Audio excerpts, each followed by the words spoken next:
Well, hello there, fellow geeks and geekers, and welcome to yet another video. So it seems that Netflix can't leave it alone. They just can't.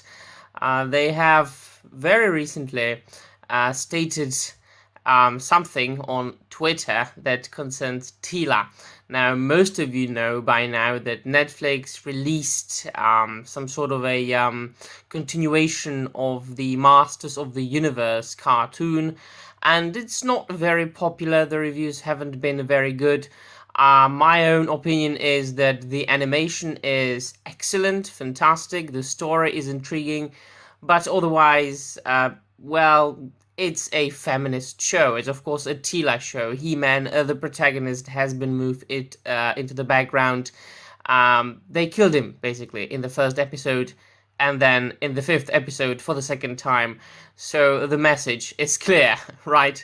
It's not for the original He-Man fans, definitely not. And for those of you who are claiming that, oh yes, but the show is not called He-Man and the Masters of the Universe, but Masters of the Universe Revelation, well, He-Man has basically become a synonym of the Masters of the Universe in the last 40 years or so. So if someone thinks about the Masters of the Universe, they immediately think of He-Man. But what I'm talking about is that Netflix, they have addressed the fact that Teela looks like a complete SJW masculinized woman, not really a woman, really a masculine woman, almost like a man.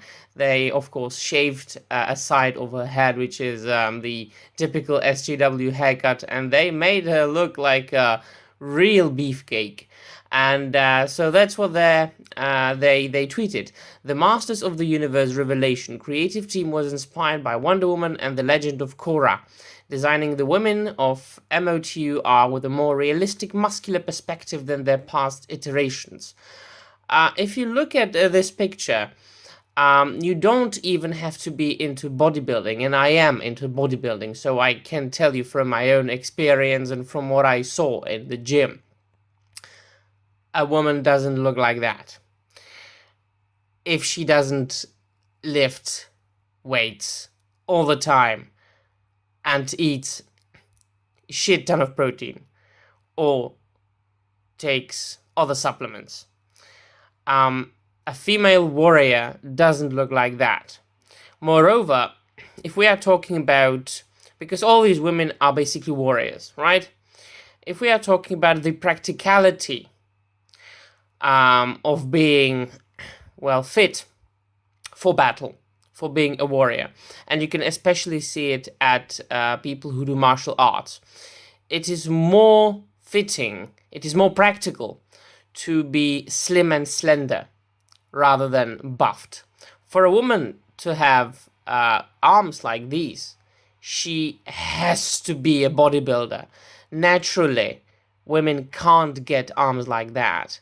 Most men can't get arms like that naturally or without heavy lifting.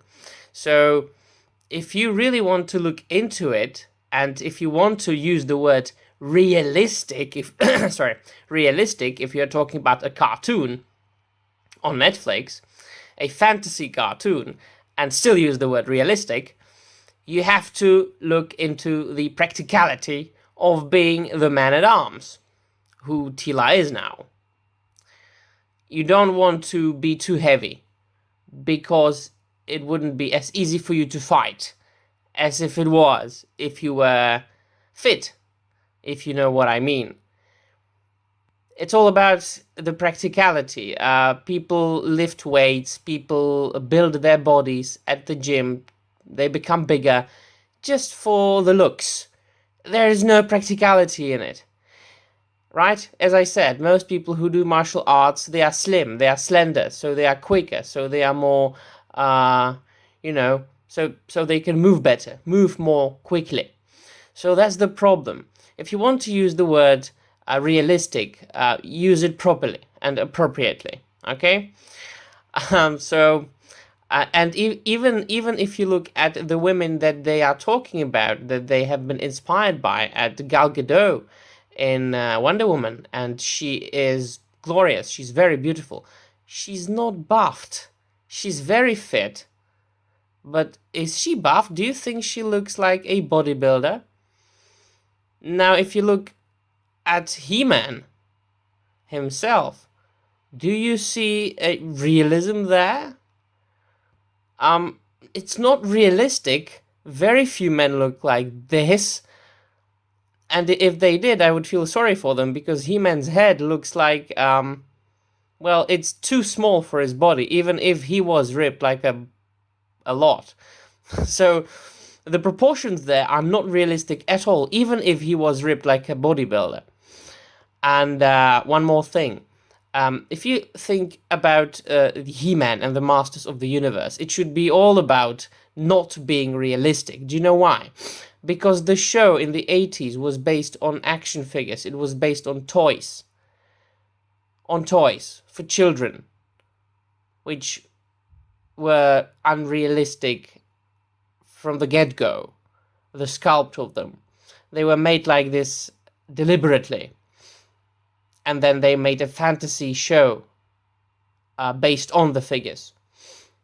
And what do we know about fantasy fairy stories? Well, they're not really realistic, are they?